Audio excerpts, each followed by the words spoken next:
la idea en realidad es compartir las impresiones de nuestros 4 invitados en relación a cómo enfrentaron el doble desafío de sostener una organización, una empresa, en términos de los planes de negocios que todos sabemos deben ser cumplidos, y al mismo tiempo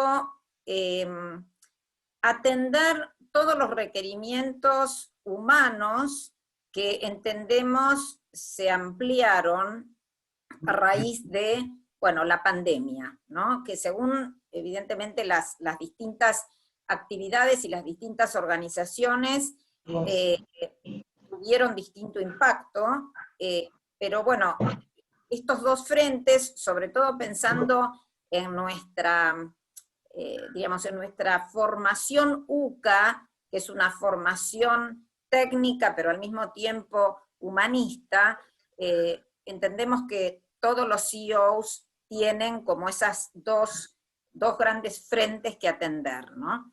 Entonces, bueno, el primero, este orden no lo armé yo, para que nuestra presidente no me eche la culpa de las prioridades.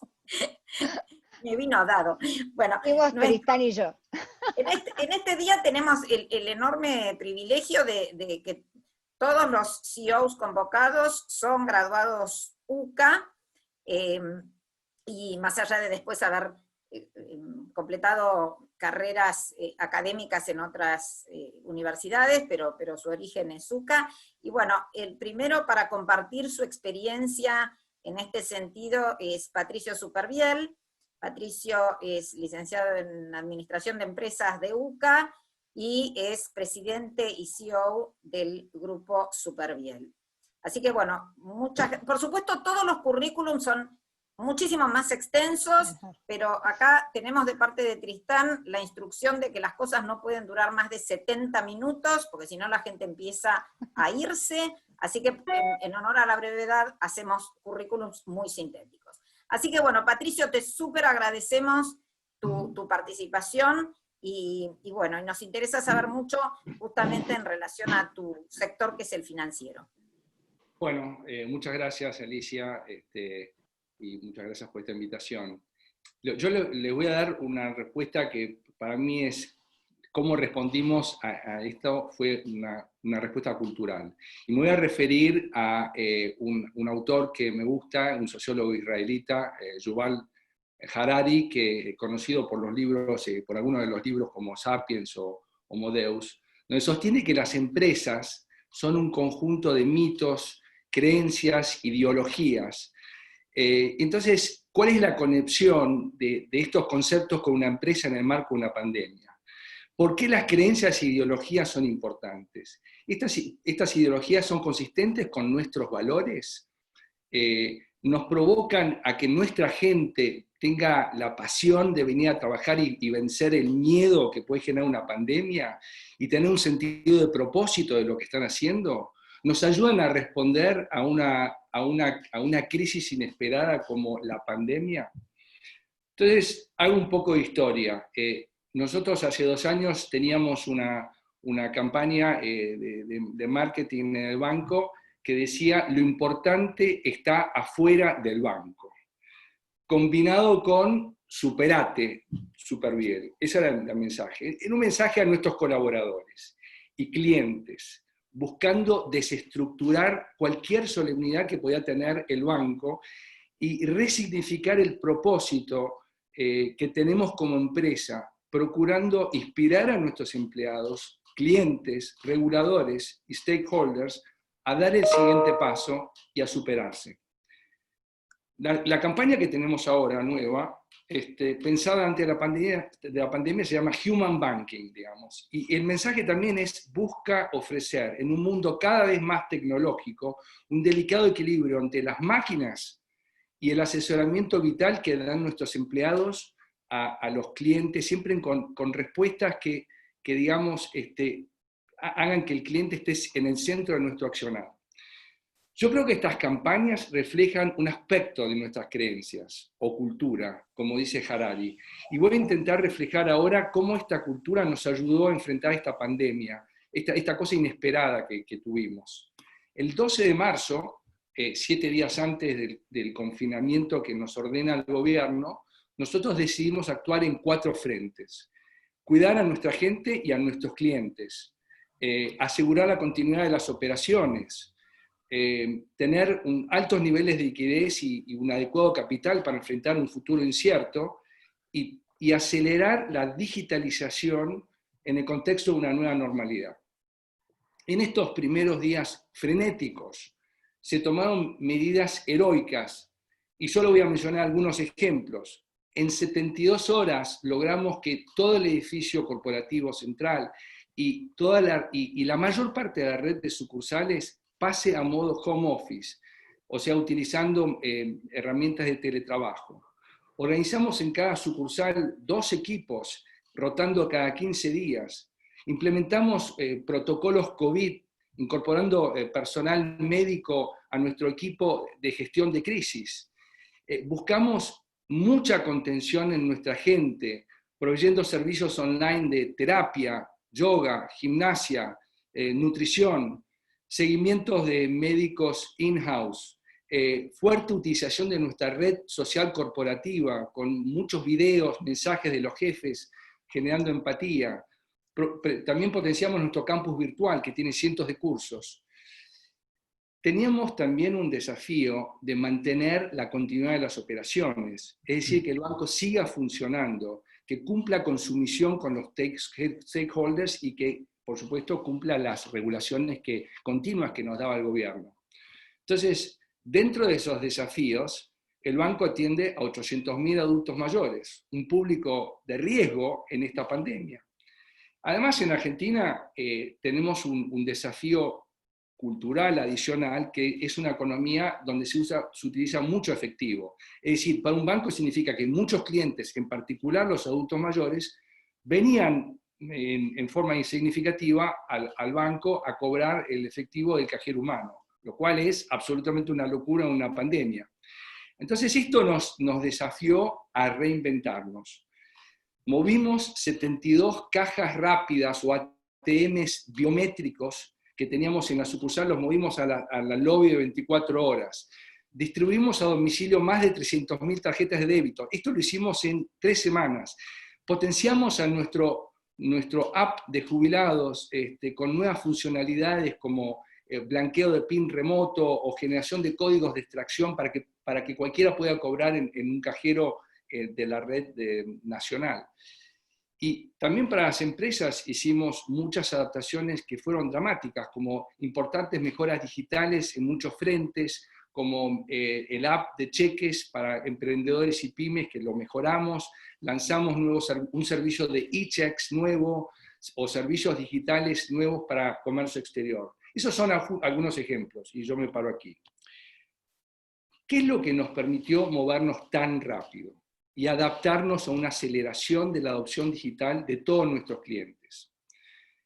Yo creo que esta capacidad de respuesta tiene una relación directa con una cultura de empoderamiento que está imbuida en toda la empresa, en todos los niveles, en las distintas empresas del grupo Superviel.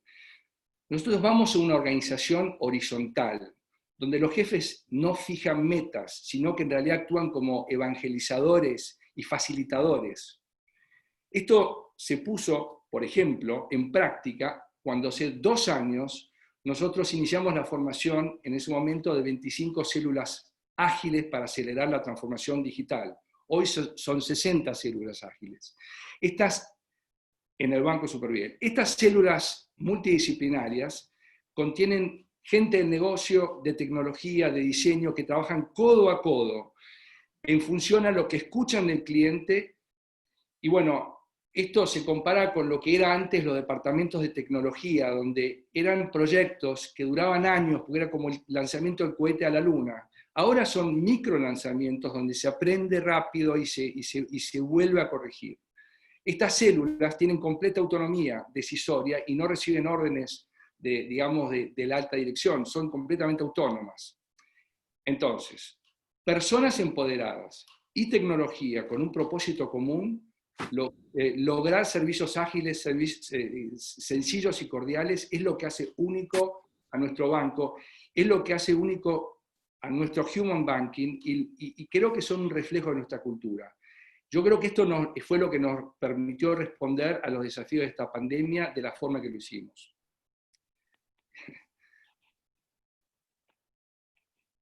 Bueno, muchísimas gracias, Patricio. Un poco me faltó decir la organización general, súper bien con el tiempo. Cada uno de los oradores para esta primera pregunta tiene de 7 a 10 minutos. Después hacemos una nueva ronda de preguntas y después abrimos a las preguntas de ustedes que genera un diálogo que es para nosotros lo más interesante. Patricio, muchísimas gracias. Y bueno, ahora María Angélica, en realidad, Olcese, es licenciada en Economía por UCA, Master in Science por Columbia, y es CEO de una empresa japonesa llamada Sato Holding Corporation, es Regional Head para América del Sur. Así que bueno, para no repetir la pregunta, es básicamente lo mismo, cómo fusionás los objetivos de un plan de negocios con los requerimientos de la gente. Perfecto. Muchas gracias, Alicia. Bueno, Sato es una empresa japonesa, pero en realidad acá somos más bien unas pymes, somos 2 empresas pymes. Sato es una empresa japonesa que hace unos 7 años adquirió una empresa familiar gráfica de etiquetas autoadhesivas que está acá en Barracas, que era de mi familia. Yo quedé como gerente general y luego me nombraron a cargo de otra empresa que está acá, que es de Internet of Things, bien distinta, también estamos en Barracas, y de otras empresas en Brasil de etiquetas. Menciono que es PYME porque es totalmente distinto, digamos, el entorno que puede ser como el de, que contó Patricio, de un banco mucho más grande, otro tipo de negocio. Y también menciono que es de etiquetas autoadhesivas porque es industria manufacturera. O sea, tenemos operarios trabajando en una de esas empresas y en la otra, Internet of Things, es un poco distinto, es tecnología. El título del flyer que enviaron decía entre lo inesperado y lo incierto. Bueno, la incertidumbre, estamos desgraciadamente muy acostumbrados en la Argentina a vivir con altos grados de incertidumbre institucional, macroeconómica, política, y de alguna manera para ser un CEO en Argentina, con cierta posibilidad de mantener una empresa con éxito y sustentabilidad, tenemos que estar acostumbrados a manejarnos en ese entorno de incertidumbre y tener una gran flexibilidad y adaptación. La pandemia fue como algo inesperado que nos llegó de golpe y que se sumó a la recesión más a la incertidumbre. Y de alguna manera lo que yo siento estando en un grupo japonés que está en 26 países es que en Argentina tenemos como una carga mucho más grande por todos los problemas estructurales y coyunturales del país, pero tenemos como líderes una ventaja que es esa gran posibilidad de adaptación, de estar listos inmediatamente para cambiar los planes de negocios, para entender que no es business as usual, sino que todos tenemos que estar atentos a reaccionar. En este caso, me gustó la palabra que usó Patricio, lo sentí igual, los días frenéticos que tuvimos, cuando fue también igual nosotros, unas semanas antes, el 12 de marzo, cuando tuvimos de alguna manera la suerte de que empezó en el hemisferio norte y no acá, y podíamos entender que algo iba a pasar, empezamos también frenéticamente a intentar preparar a una empresa que era cero digital, solo unas pocas personas tenían una notebook, a tratar de resolver para que se pudiera trabajar home office, la parte de ventas y administración, comprando los notebooks que hubiera, porque todo el mundo salió a hacer lo mismo, asegurando el acceso a los sistemas, cuidando la seguridad y capacitando a la gente que no estaba del todo capacitada para eso. También protocolos de todo tipo para los que iban a estar en producción, e inmediatamente ya habían empezado antes del confinamiento, aparecido los decretos por los cuales un montón de personal, ya sea por edad, por factores de riesgo, por hijos en edad escolar, por distintos motivos, no podían venir a la planta, así que nuestro plantel productivo se redujo en más de un 40%, incluso antes del confinamiento. O sea que eso llevó, también tuvimos que hacer una enorme adaptación de nuestra estrategia productiva, de cambio de turnos, de todo tipo de cosas. Desde el punto de vista del plan de negocios, los japoneses están acostumbrados a planes a 3 años, 5 años, imagínense, esto es totalmente distinto. Uno de los segmentos foco de una de nuestras empresas era Oresca, que es hoteles, restaurantes y catering. Imagínense, desapareció. Otro era hospitales, que también desapareció porque ahora la concentración es COVID, o sea que tuvimos que hacer un cambio de foco inmediato. En la parte de etiquetas, como estamos muy diversificados por segmentos, y porque a su vez somos esenciales en el sentido de que producimos etiquetas para el sector de alimentos, farma, productos de limpieza, de alguna manera fue más fácil, aunque bastante complejo, de todas maneras. Desde el punto de vista de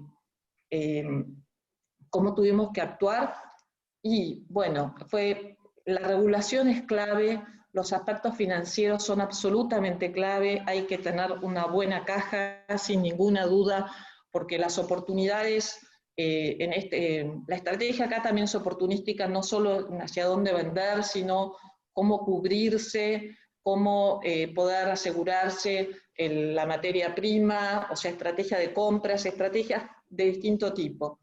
Por eso me parece que en estos contextos, si bien coincido en que el empoderamiento es clave, también es clave la visión desde una gerencia general, porque las funciones tienen que, quizás ven a veces solamente una parte que están acostumbrados y que funciona perfecto en un contexto, pero acá cambia absolutamente la priorización de las cosas y a veces hay que actuar sin una optimización muy detallista, sino actuando en función de oportunidades.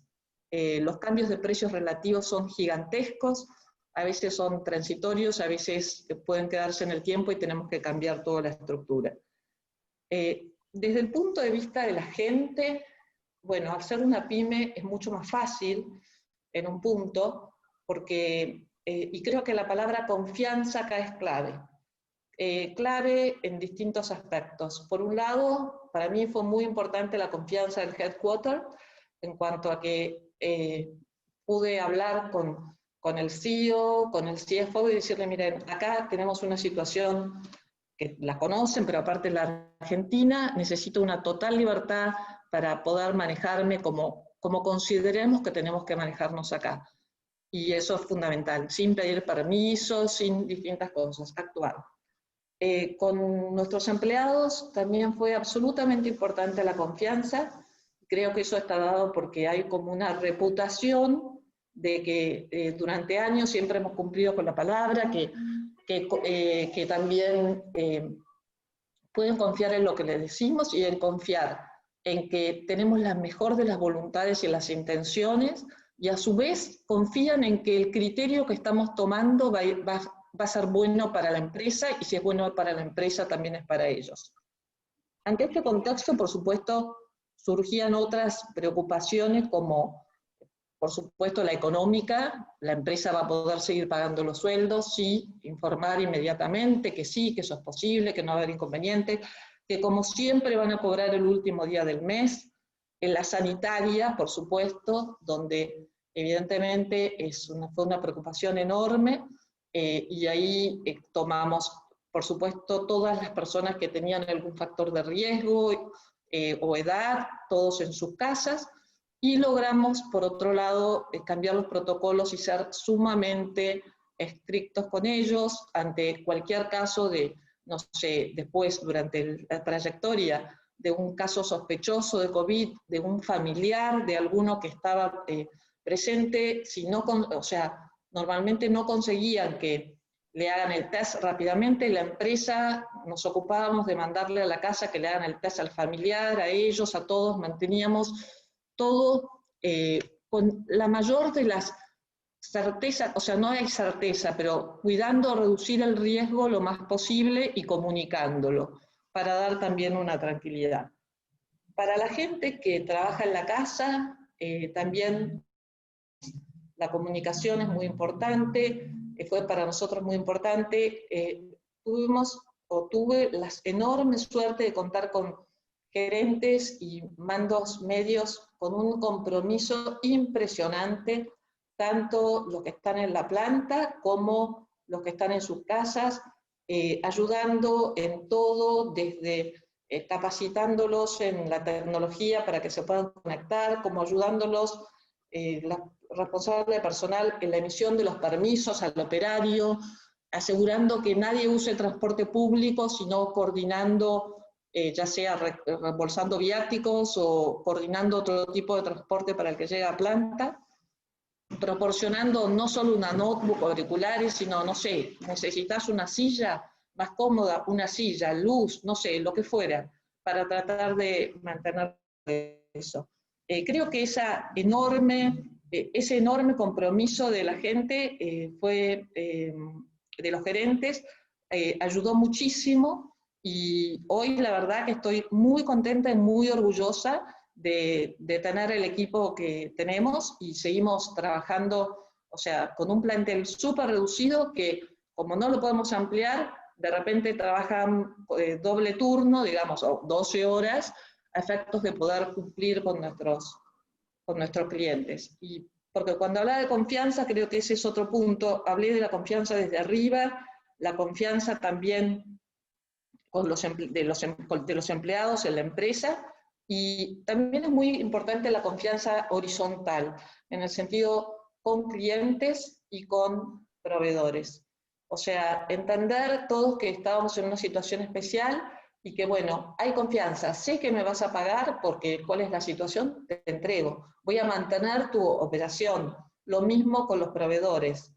La verdad que en ese sentido estoy sumamente conforme, aunque la incertidumbre sigue siendo absolutamente enorme, y no sabemos, es un día a día, ¿no es cierto?, qué es lo que va a pasar, porque ya pasaron los días frenéticos de la catarata de regulaciones que iban cambiando día a día y que teníamos que leer a ver qué es lo que se podía pagar o no, quién podía trabajar, quién no, pero se vienen otros posibles cambios que tenemos que estar muy atentos, porque en cualquier momento hay otros cambios que nos impactan mucho.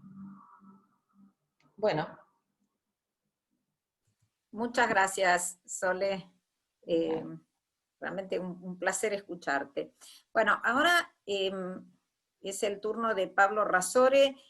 Pablo es licenciado en Administración de Empresas de UCA y es CEO de Andesat Chile, Argentina, Perú, Ecuador y de Satelnet Chile. Creo que estás en este momento en Perú, ¿no? No, estoy en Buenos Aires. Ah, estás en Buenos Aires. Bueno, sí, había entendido mal. Bueno, Pablo, contanos un poco tu mirada sobre estos temas. Sí, en realidad un poco lo que decía Patricio de la capacidad de adaptación y de la rapidez con que el mundo pudo pasar a la virtualidad tiene que ver con que el mundo ya se venía preparando para esto. En definitiva, eran todos cambios y procesos que se habían dado, me parece, se venían dando en los años anteriores, y algunas industrias y algunos negocios antes que otros iban adoptando y estaban por ahí más preparados, dependiendo un poco del sector al que pertenecían, para poder pasar a la virtualidad de una manera inmediata. así como, qué sé yo, como en la educación, algunos colegios ya tenían digitalización y pudieron pasar a la virtualidad inmediatamente y otros no. En el caso nuestro, bueno, nosotros somos una empresa de telecomunicaciones por satélite, con un altísimo grado de tecnológico y obviamente digitalizados, entonces ya teníamos un esquema de trabajo 7x24, la gente tenía trabajo remoto siempre, con lo cual pasar a virtual no fue tan difícil desde el punto de vista de empezar a trabajar al día siguiente de los distintos países y las distintas clausuras. Quizás lo difícil fue interpretar, porque digamos, me parece que por lo menos a mí me pasó que vino la clausura, por más que sabíamos que en Europa venía así o lo que fuera, claro, cuando acá se empezó a cerrar o a hacer la cuarentena, recién había pasado 2 meses en Europa, ¿no? Entonces, ¿qué decíamos al principio? No sabíamos cuánto iba a durar, o sea, pensábamos que era una cuestión transitoria, que iba a pasar rápidamente. Obviamente después de la sorpresa viene el tema, esto viene para quedarse, y empezás a pensar bueno, cuáles son los cambios permanentes o las cosas que van a quedar, y de alguna manera qué cosas tengo que cambiar y qué cosas pueden seguir como estaban, ¿no?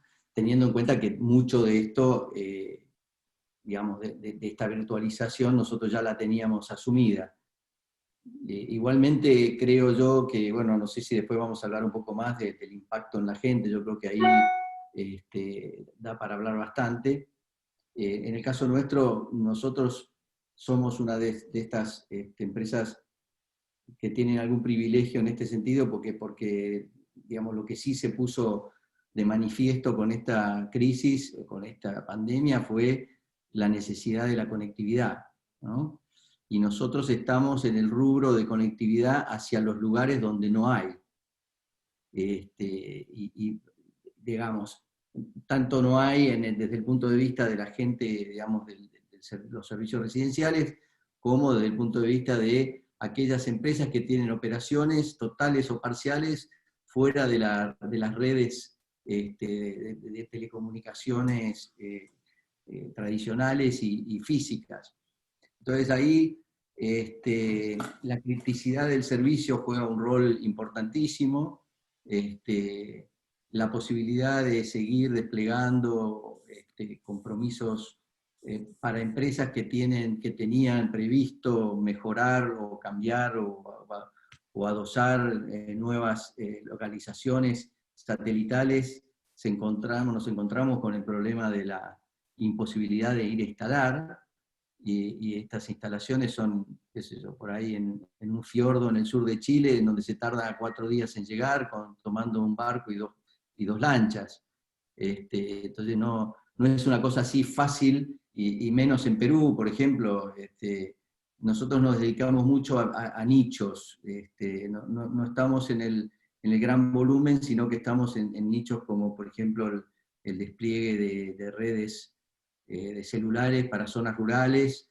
Estamos en un proyecto en Perú, y Perú tiene el 60% de su territorio sin caminos, y tiene más de 90.000 poblaciones incomunicadas. Entonces, ese es el tipo de desafío que a nosotros nos pegó más, y tuvimos que reformular, digamos, sobre todo los tiempos en los cuales íbamos a poder hacer despliegues y instalaciones y poder empezar a dar servicio, en muchos casos no en muchos casos, en todos los casos, con contratos cerrados con los proveedores para capacidad satelital, compras hechas de equipamiento y entregas de equipamiento y de todo tipo de equipos de telecomunicaciones, con las obligaciones financieras que esto implica, y de repente se te para la máquina de poder facturar, con lo cual, bueno, ahí hubo que hacer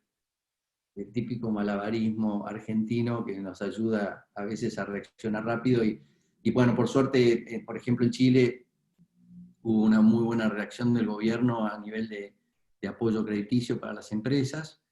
Y bueno, en realidad los problemas nuestros son más del tipo de justamente estar en 5 localizaciones geográficas muy apartadas, con la gente muy dispersa y con quizás las distintas culturas de las organizaciones en cada lugar, ¿no?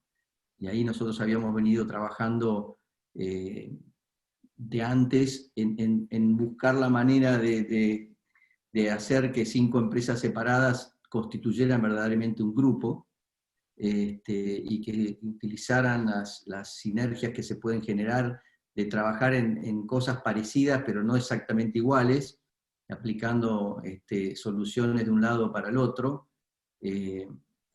Y bueno, ese es un desafío que estábamos en pleno intento de realizar, y bueno, y ahí entraron a jugar otro tipo de cosas, ¿no? El problema de tener que digamos, estar 24 horas adentro de la casa y tener que atender el colegio de los chicos y al mismo tiempo el trabajo, y seguir con el nivel de trabajo que se venía.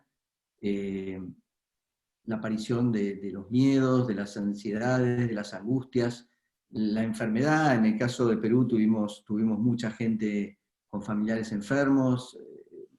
Un empleado nuestro murió el padre, la madre y un hermano en un plazo de 16 días más o menos. Y esas cosas no solamente le pegan a esa persona, sino al grupo al cual pertenece, y tiene de alguna manera como consecuencias impensadas, ¿no es cierto?, que se van como si fueran olas, ¿no?, de miedo sobre todo, y de alto estrés. Entonces, bueno, ahí justamente porque estábamos trabajando en otras cosas con un consultor, que además es psicólogo, nos ayudó mucho a apoyar a la gente y a tratar de hacer talleres para miedos y sobre todo para estrés y cómo manejar esas situaciones, que creo yo que nos permitieron seguir adelante relativamente bien. Siempre hay problemas, y sobre todo las distintas sociedades que somos latinoamericanos, hablamos en español, pero somos muy distintos. Yo les garantizo que Ecuador, Perú, Chile y Argentina son 4 países muy diferentes, y las culturas son diferentes. Y entonces lo que para unos es de una manera, en otro país es completamente distinto, y lo que te dicen que sí muchas veces es no, y uno se tiene que acostumbrar a la idiosincrasia de cada uno, ¿no? Así que bueno, no sé si redondea algo, pero es un poco la catarsis de lo que ha pasado, de lo que hemos tenido que recorrer. Muchísimas gracias, Pablo. Sí, yo creo que el espacio catártico siempre es importante. Bueno, Gabriela, muchísimas gracias. Gabriela Renaudo es MBA y licenciada en Administración también de UCA, y es actualmente gerente general para Visa, para Argentina y Cono Sur. Estamos ansiosos por escucharte, partiendo de una empresa que estamos todos usando tanto en este tiempo. Buenas tardes a todos, y la verdad que lindo volver a esta casa, ¿no? Que hace mucho que no estaba, así que gracias por la invitación. La verdad que ha sido un gran desafío. María decía, fue una situación inesperada en la que lo conozco, la pandemia, y de alta incertidumbre, donde lo que primero buscamos, en estos contextos yo creo que se pone muy a prueba la cultura que uno viene generando y que tiene como compañía, ¿no? Y cómo responde a situaciones de crisis.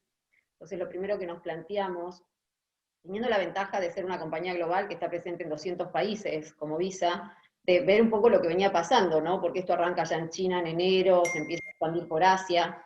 Y lo primero que hicimos fue entender la importancia que iba a tener poder trabajar todos desde nuestros hogares en primer lugar, y rápidamente, siendo una compañía que está acostumbrada a trabajar de esta manera, pero no todos juntos al mismo tiempo. Entonces lo primero que hicimos fue poner a prueba la capacidad de resiliencia que tenía la compañía, y un mes antes probamos qué pasaba si todos trabajábamos de nuestros hogares al mismo tiempo. Por supuesto la compañía reaccionó bien, y ahí dijimos que podíamos tomar la decisión en cualquier parte del mundo en caso de que esto fuera necesario, de mover nuestras gentes a la casa, ¿no?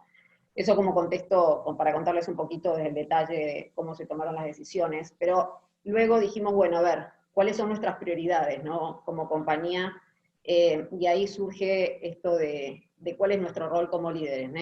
Por supuesto que está el negocio, y uno como CEO de una compañía tiene que pensar en cómo proteger la rentabilidad del negocio y cómo rearmar planes, pero antes de hacer esto, nuestra primera prioridad fue qué hacemos con la gente, ¿no? ¿Qué hacemos con nuestros equipos? ¿Qué hacemos con nosotros mismos? ¿Y dónde podemos dar certeza? ¿Hay algún espacio de certeza entre tanta incertidumbre? Dijimos, sí, hay 3 espacios de certeza en donde podemos trabajar. La primera que hicimos fue asegurarle a todo el mundo que no iba a haber un problema laboral, ¿sí? Porque obviamente el miedo aparece como un gran factor en estas crisis, y el miedo sobre todo a perder el trabajo, ¿no? Y nosotros como compañía le aseguramos a todos que el ejercicio 2020 no iban a tener un problema de pérdida laboral para ellos, que por otro lado, obviamente íbamos a trabajar todos a casa, y hasta diciembre, también por un tema de certeza en términos de salud, nadie iba a tener que volver mandatoriamente a la oficina, iba a ser una opción en la medida que, en función cómo evolucionara la pandemia, se iban a poder ir abriendo las oficinas en los distintos países y ciudades del mundo. Y creo que eso ayudó muchísimo. Y la tercera, particularmente en Argentina, por nuestra situación tan particular, y también con mucho apoyo de la casa matriz, fue que a nadie se le iba a bajar el salario, ¿sí? Entonces, tan pronto anunciamos certezas donde había certezas, porque lo otro es todo incertidumbre, ¿no? Para nuestra gente, para nuestros equipos. Esa fue la primera preocupación. Mi segunda preocupación, junto con mi equipo de líderes, era, y para mi equipo de líderes, era, nosotros en Argentina, y María lo decía, tenemos una experiencia en atravesar crisis, ¿no? Y quienes hemos tenido, no la suerte, porque no es una suerte, pero uno lo tiene que capitalizar, el tener que la experiencia de haber pasado por crisis, sabe lo difícil que es atravesar esas crisis desde el punto de vista emocional, no tan solo desde el punto de vista económico. Y ante esta situación estábamos frente a una crisis económica, ¿sí? Profunda probablemente para nuestros países de Latinoamérica, yo manejo 5 países de Latinoamérica, mezclado a una crisis de salud. Es un combo y es una tormenta perfecta, ¿no? Yo digo, yo les digo siempre que venimos en un barco y está ahí adelante la crisis, ahora ya la tenemos arriba, pero cuando esto empezaba, y digo, ¿cómo preparo al equipo y cómo preparo a mi gente para atravesar una crisis? Entonces trabajé en un programa que luego lo expandimos a toda Latinoamérica y a nivel global, de salud mental y bienestar, junto con Fundación INECO, ¿no? Para hacer mucho foco tanto en líderes como en los equipos de cómo se manejan las emociones en contextos de crisis como estos, cómo se maneja el estrés, y temas que empezaban a surgir acá, cómo se maneja la vida familiar con la vida laboral, todo mezclado al mismo tiempo, ¿no? Eran temas muy puntuales que con equipos de profesionales empezamos a trabajar y estamos trabajando junto con nuestra gente. Entonces, y por supuesto, darle las mejores condiciones, distribuimos sillas ergonométricas y todos los dispositivos que la gente necesitaba para estar conforme, trabajando bien desde su casa, ¿no? Entonces eso fue como prioridad, trabajemos en la gente, ¿no? Después, ¿qué hacíamos con los clientes? Nosotros todo el mundo cree que nosotros somos la tarjeta de crédito, de débito, pero nosotros somos la red tecnológica que atrás está de esas tarjetas. Quienes le dan esas tarjetas son los emisores bancarios en los bancarios, y los comercios se aceptan porque hay empresas que trabajan con nosotros que los ayudan a tener aceptación Visa para los pagos.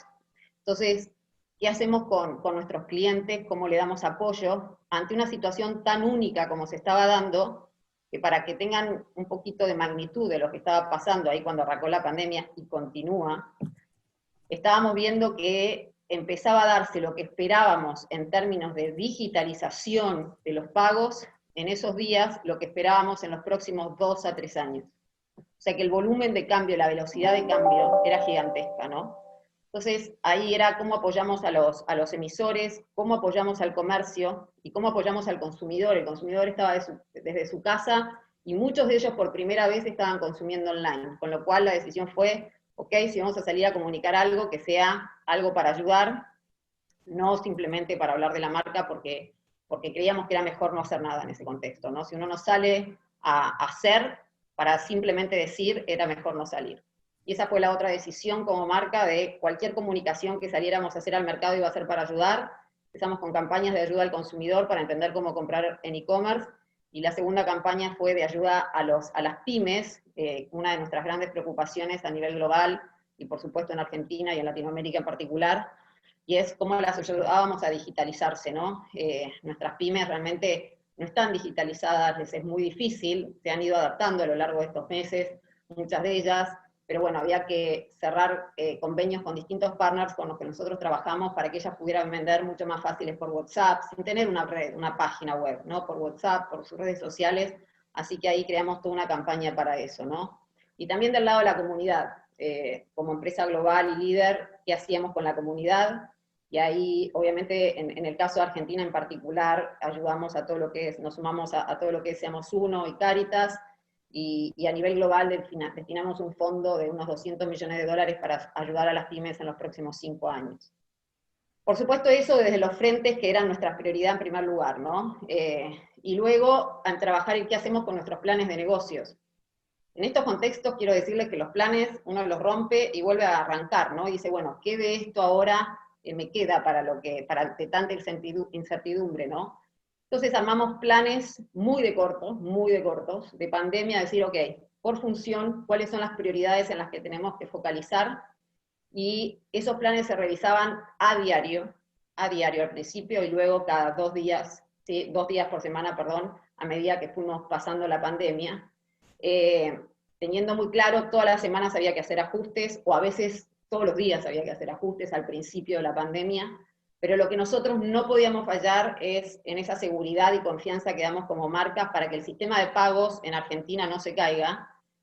Ustedes imagínense que normalmente ustedes pagan. En ese momento mucho de lo que ustedes habían pagado estaba volviendo para atrás, sobre todo en lo que era servicios de turismo, ¿no? Y había que garantizar que eso no generara ningún impacto en el sistema local y global. No solo esto estaba pasando en Argentina, estaba pasando a nivel mundial, no solo con comercios de Argentina, sino con comercios de todo el mundo y al mismo tiempo.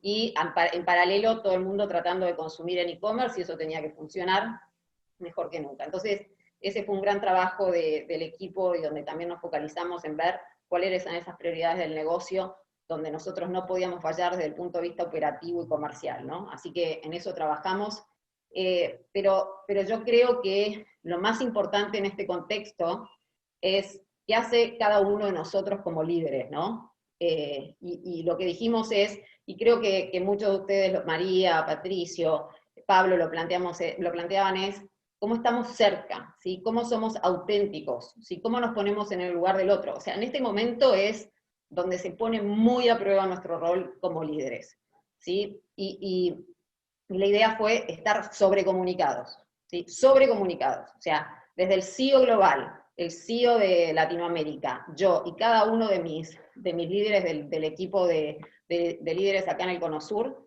sabían que tenían que estar sobrecomunicados con sus equipos. ¿Y qué implicaba la sobrecomunicación? Nuestro CEO global manda un video todas las semanas para contar en qué estamos como compañía y en qué está él. Yo tenía staff con todo mi equipo, no solo mis reportes, obviamente, cada 2 meses lo pasé a hacer semanal, o sea, todas las semanas yo tengo un call con todo mi equipo de 1 hora para contar en qué estamos. Cada uno de los heads de funciones, al menos ahora, 1 vez por semana, entera, todos los días tenía que reunirse con su equipo, y cualquier pregunta, tenemos un grupo de WhatsApp donde cualquiera puede preguntar cualquier duda que tenga al respecto de lo que está pasando, ¿no? Pero era mejor estar sobrecomunicados y que la gente escuchara de primera mano, o pudiéramos responder de primera mano cualquier duda, que evitar la sobrecomunicación. La verdad es que, y este es un mensaje, ¿no? Para mí que es importante que todos tengamos. Acá aparece, como decía antes, un poco cómo es nuestra cultura y cuál es nuestro rol. Pero líderes no somos solo los que tenemos la posición de CEO o mis reportes que son directores de una compañía. Líderes cada uno, y eso mismo promovemos en la compañía, de los que formamos parte de la compañía, porque el liderazgo tiene que ver con una actitud de vida, tiene que ver en cómo impactamos en el otro, ¿no? Tiene que ver cómo nuestras acciones impactan, en este caso, no importa si tenemos un equipo, nuestras acciones como parte de una compañía impactan en nuestro cliente externo o interno.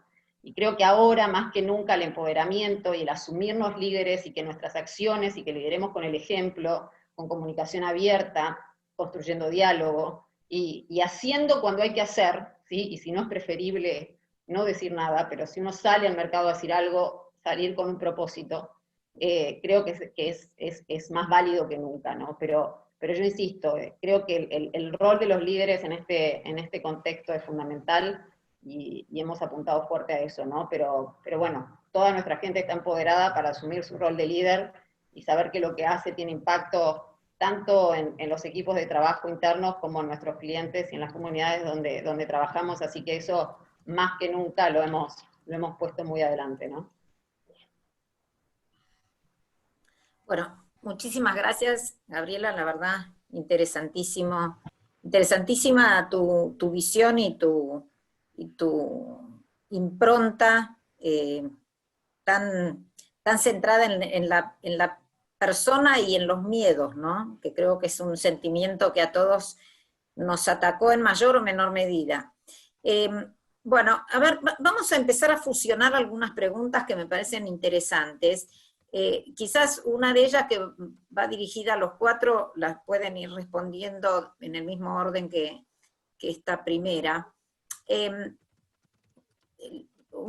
Federico Weiss pregunta en relación a el impacto que es ya conocido del COVID sobre las empresas, cómo a partir de estas certezas en cuanto a lo que ocurrió y ocurre, cómo diseñan las estrategias para planificar el 2021. A esto, bueno, yo le agregaría, más allá del COVID, esta Argentina enormemente incierta, ¿no? O sea, desde la UP estamos trabajando bastante en los escenarios económicos post-COVID y partiendo un poco de esta quizás falta de un plan o de un proyecto que nos permita como empresas, como instituciones ubicarnos. Entonces, bueno, son distintos sectores de actividad, algunos algunos servicios, otros industrias. Entonces, ¿cómo proyectan ustedes el 2021? No solo en relación al impacto COVID, si hay vacuna, si no hay vacuna, pero fundamentalmente también en relación al contexto argentino. Patricio. A ver, por un lado te doy una respuesta, o sea, el tema de confianza del consumidor es clave, o sea, mientras me contaron que cuando hubo el tema de la polio, la confianza volvió a recuperarse cuando digamos, apareció la primera vacuna, Salk, o Sabin, y después fue la Salk y después la Sabin. Pero ahí realmente resurgió la confianza. Acá tenemos un problema de confianza muy grande, resquebrajada de la gente que se cuida, un mercado laboral fragilizado en el mundo entero. Probablemente los índices que tenemos en el caso argentino todavía seguramente no reflejan lo que va a pasar el año que viene. Y así que bueno, en ese sentido es un contexto de alta incertidumbre, digamos. De cualquier manera, yo tengo una expectativa positiva respecto a Argentina sobre algunas industrias, como lo que es la construcción privada, digamos, la industria agroalimenticia que realmente tiene, digamos, ventajas, digamos, fantásticas que permanecen, digamos, y eso es una bendición que tiene la Argentina. La industria del conocimiento. Yo creo que todas las industrias muy golpeadas, como la gastronomía, los espectáculos, los viajes, van a volver. Obviamente va a haber quizás cambio de jugadores, pero bueno, van a volver una vez que existan estas vacunas, ¿no? Y después lo que es consumo durable también va a haber yo creo que va a haber algunos cambios importantes, en parte por un efecto de sensación de inseguridad de la gente que para volver a consumir le va a costar y va a demorar tiempo. Entonces, ¿cómo nosotros Después está el tema del mundo del trabajo, y ahí te cuento un poco el futuro del mundo del trabajo. Cómo nosotros lo vemos, en caso nuestro, en nuestra industria, yo creo que se va a consolidar el teletrabajo, pero no solamente desde el punto de vista del empleador, sino creo que por opción y decisión del empleado, digamos, un teletrabajo de repente parcial, viniendo algunos días a la semana a algunas oficinas, pero oficinas distintas, oficinas más pensadas como para hacer reuniones de trabajo, de alguna manera como si fuesen WeWorks, pero lo que era WeWork, ¿no? Y respecto de los bancos, en nuestro caso particular, bueno, el banco nuestro, yo te diría que primero lo que digamos,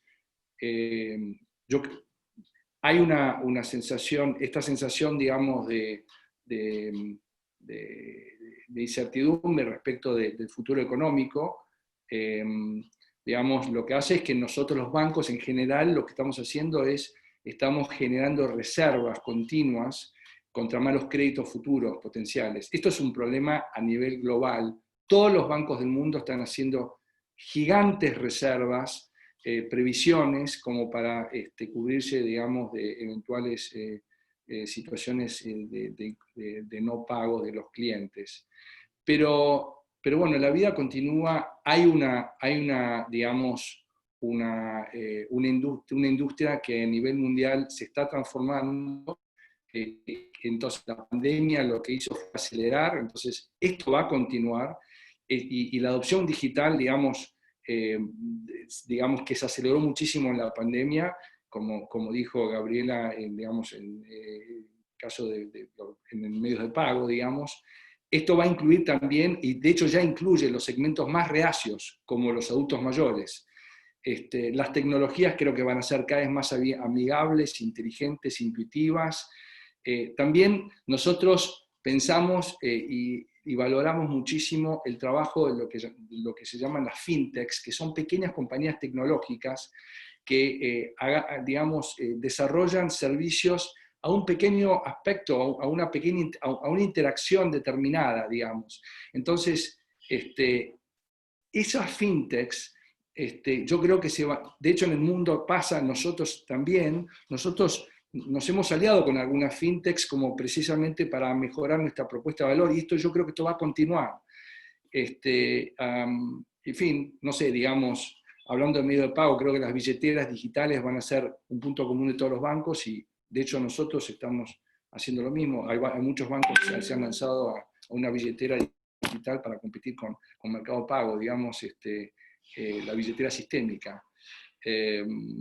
Acabamos de lanzar recientemente una Yudu Pagos, que es una compañía, es un negocio agregador, digamos, como un primer pie para el negocio adquirente, que hasta hace muy poco tiempo era un duopolio, Prisma y First Data, digamos, y bueno, y después dentro de pensamos que en noviembre vamos a lanzar un servicio de banca digital nuevo, independientemente de Banco Superviel, que se va a llamar también Yudu, Banca Digital de Personas, regulado por el Banco Central.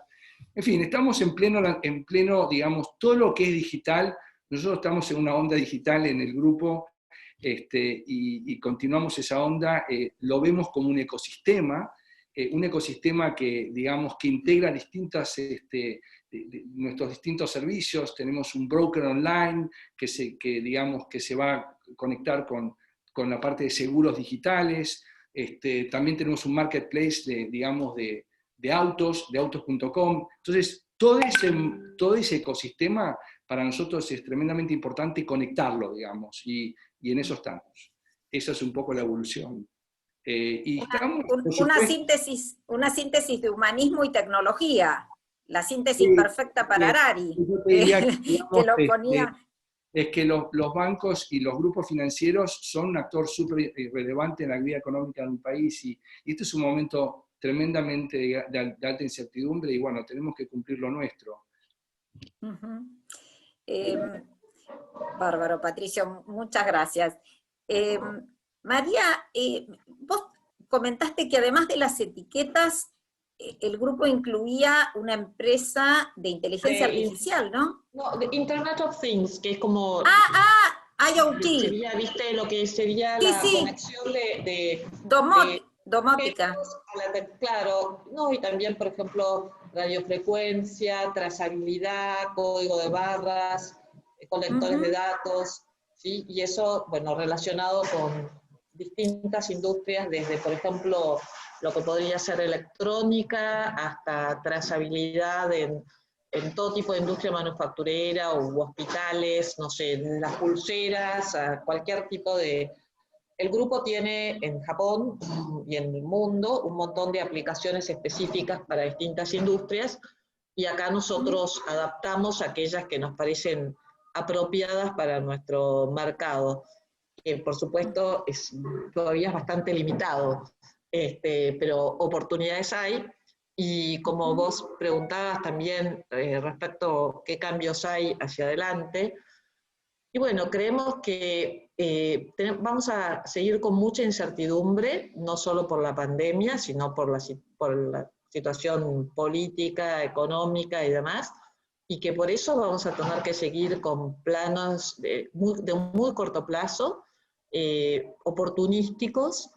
Siempre hay que tener el plan, pero hay que estar revisándolo constantemente, y que, bueno, en la Argentina aparte ahora se viene como muchos cambios regulatorios seguramente, y que cambian todo, o sea, cambia, no sé, una legislación que impide la importación de un determinado producto o que la complica o lo que sea, hace que cambien los precios relativos, que cambien las demandas, y tenemos que estar sumamente atentos a eso para actuar en consecuencia, en todo momento. Esto creo que o sea, ha ocurrido en muchas oportunidades, y ahora, y aparte de la pandemia, esto va a volver a ocurrir en el corto plazo, y está ocurriendo, y exige esta gimnasia permanente. Nosotros tenemos la enorme suerte en las dos empresas que tenemos acá, que tenemos como la capacidad para producir para cualquier industria, básicamente. O sea, no sé, si hacemos etiquetas, puede ser para las manzanas o los limones, o para una computadora, o para un shampoo o una cerveza, digamos. O sea, como que eso nos permite, con el mismo know-how, o relativamente el mismo know-how y el mismo equipamiento, ir apuntando. Y así es como lo mismo en la parte de Internet of Things, soluciones aplicables a distintas cosas. Así que creo que eso es lo que nos espera, una mayor, si querés, o sea, como un mayor cortoplacismo. Va a haber oportunidades. Es agotador en parte esto de tener que estar todo el tiempo rediseñando, pero es lo que hay que hacer. Y también la otra cosa importante que veo como que va a haber un problema futuro es el tema laboral, que evidentemente ahora está todo, digamos, tranquilo, pero no es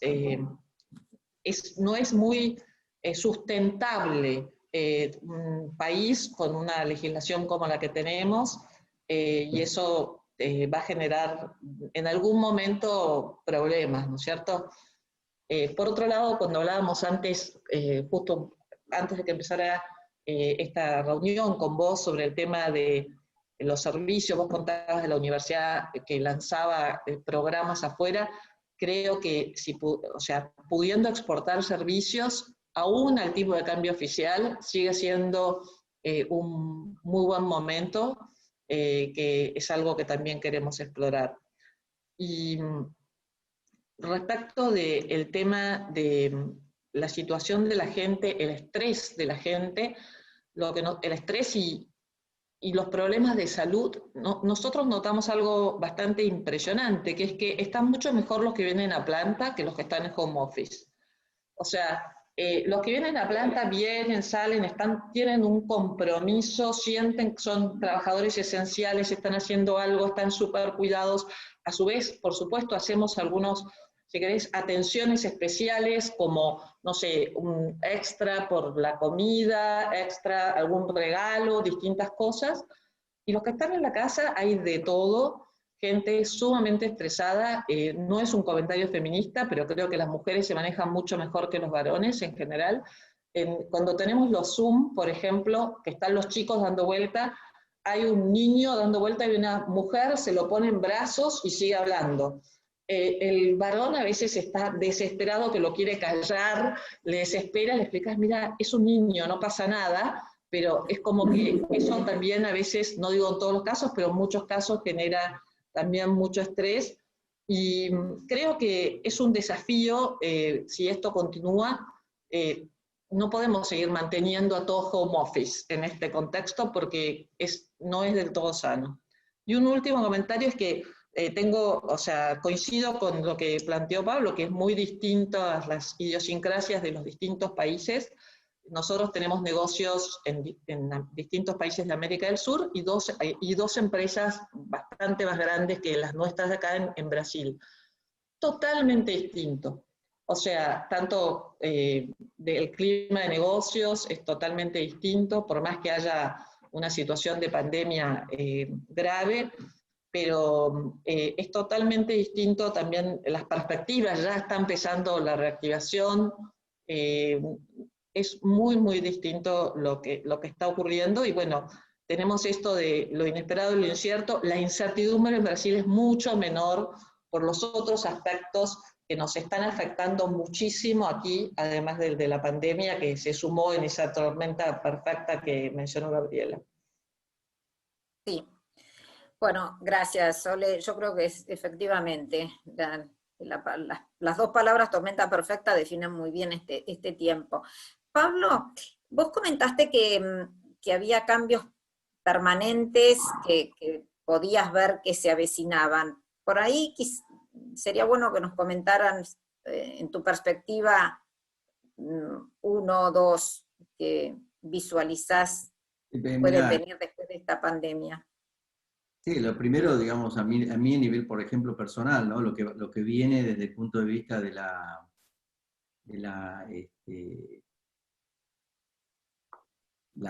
el gran impacto que hubo a nivel de ciertas industrias como el turismo, sobre todo la industria aérea, los cruceros, todo lo que tiene que ver con el turismo. En el caso nuestro es una vertical nuestra, nosotros atendemos sobre todo hoteles y lodge de pesca, de caza, esas cosas que obviamente han dejado de trabajar. Pero más allá de eso, o junto con eso, yo por ejemplo personalmente, yo viajaba entre 60 y 70 vuelos anuales. Y yo sé que a partir de ahora voy a viajar menos de la mitad seguramente, porque aprendí a trabajar, o sea, y antes había dicho, estábamos muy acostumbrados a la virtualidad, pero mi virtualidad no era tan así, porque yo era muy itinerante entre los distintos países, justamente por este problema de la incomunicación cultural, o de las diferencias culturales, que yo trataba de hacer un poco más de nexo. Esto lo hemos suplido con otras cosas, y hemos encontrado herramientas como para mejorar la relación entre las empresas, y por otro lado encontré que hay muchas cosas que yo pensaba que se tenían que hacer personalmente, y de repente me doy cuenta que se pueden perfectamente hacer de manera virtual. Y también hay otras cosas que efectivamente no hay manera de reemplazar la presencia personal. Entonces, bueno, lo que sí voy a hacer, voy a elegir qué es lo que voy a hacer.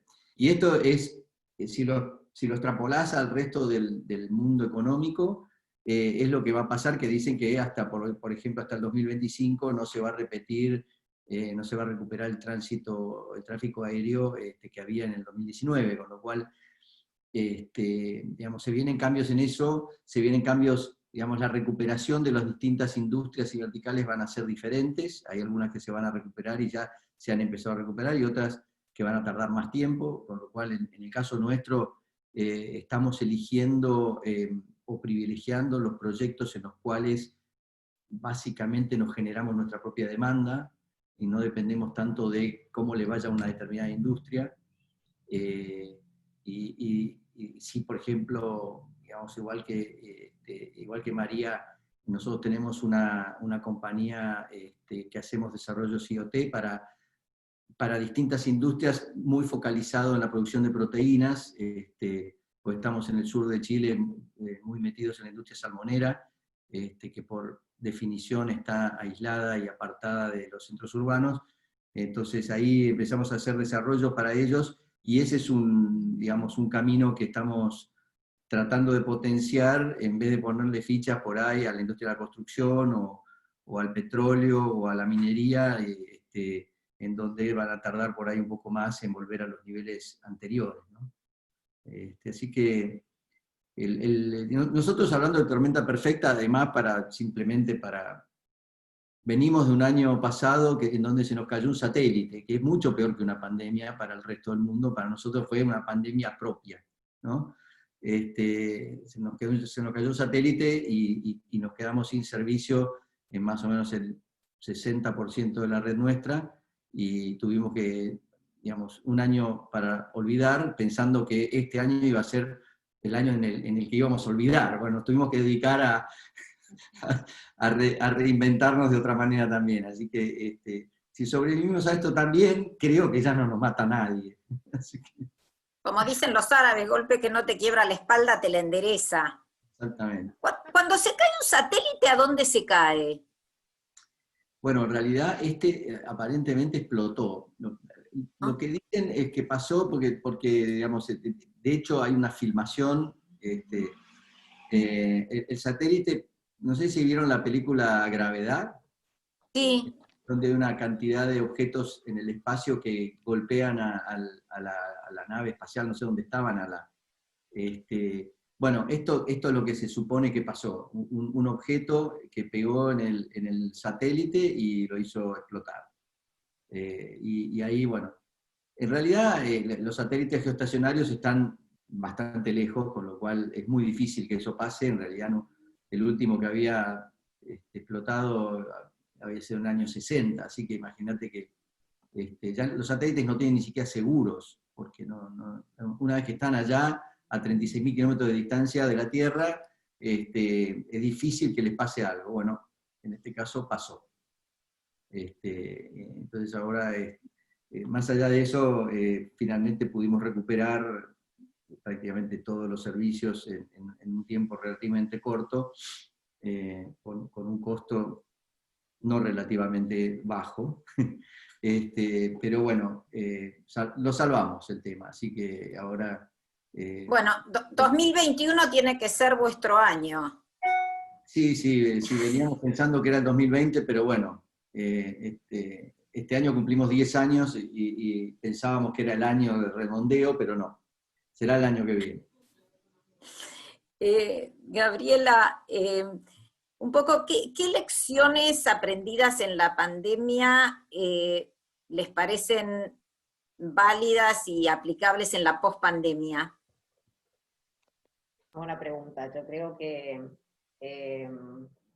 esto que te decía antes de tener, digo, desde la empresa y la cultura, esta capacidad de ser cada vez más agile, ¿no? De tener culturas de equipos muy ágiles, donde yo comparto lo que decía al principio Patricio, las organizaciones tendemos a tener estructuras mucho más horizontales para tener mucha más capacidad de adaptación y flexibilidad. Es algo que en la pandemia aprendimos lo necesario que era manejar y tener este tipo de estructuras, y eso creo que va a llegar para quedarse, y aquellas que no lo tengan tienen que aprender a implementarlo, y quienes lo tenemos a manejarlo cada vez mejor, ¿no? Porque es todo un cambio el que implica para las empresas movernos en modelos agile. Creo que el tema del teletrabajo yo comparto, y a pesar de una ley rara que tenemos en Argentina, muy difícil para poder implementar, sobre todo para las grandes empresas, el teletrabajo más allá de nuestra institución local, es algo que también llegó para quedarse. Me imagino muy difícil volver a trabajar 5 días en la oficina. Sin embargo,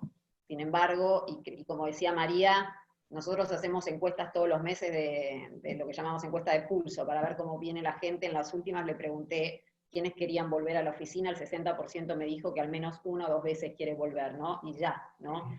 Aún con todo lo que implica y con el miedo del contagio, pero creo que el teletrabajo es una realidad con la que vamos a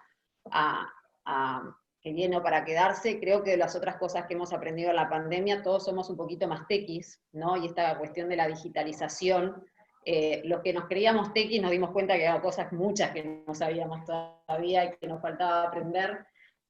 No, aún así, todos somos mucho más expertos y nos sentimos más cómodos como industrias al pagar y al comprar de forma online. Eso hemos visto que viene para... Llego a la industria porque obviamente me toca, pero creemos que eso viene para quedarse, y hay un concepto de salud que está puesto mucho más adelante que antes, esto de no tocar, porque te preocupa tu salud. No sabemos si va a durar para siempre, pero en el corto, ¿sí? Cuando ahora estamos volviendo a la calle, más y se empiezan a flexibilizar el tema de los confinamientos, sí hay una mucha mayor conciencia que empezamos a ver a partir de la pandemia en el tema de no tocar, sobre todo en lo que nos toca como industria del efectivo, y todo lo que es el utilizar nuevos medios para pagar, como por ejemplo el teléfono,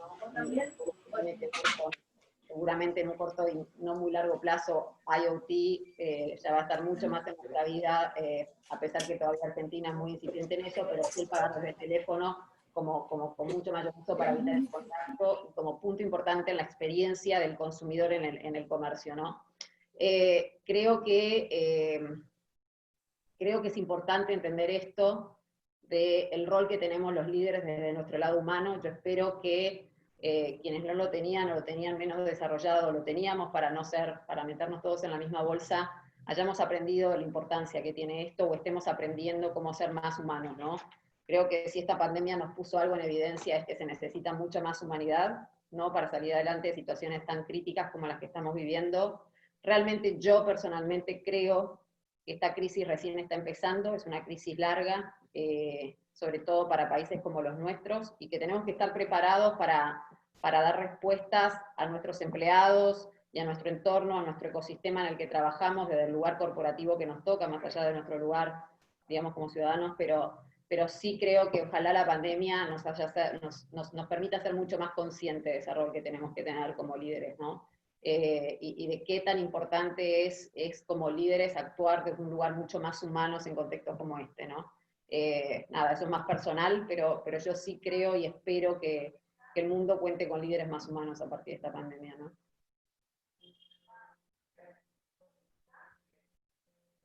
Muchísimas gracias, Gabriela. Sí, es una buena síntesis, ¿no? Más tequis, pero al mismo tiempo más humanos, que creo que es un poco la impronta también de nuestra universidad. No sé si hay algunas preguntas más, quizás no aparezcan, ya estamos con el tiempo, pero bueno, me parece muy relevante agradecerles a todos los expositores.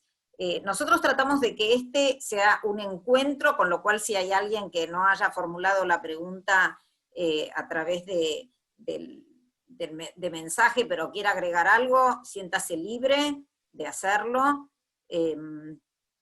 Bueno, no sé.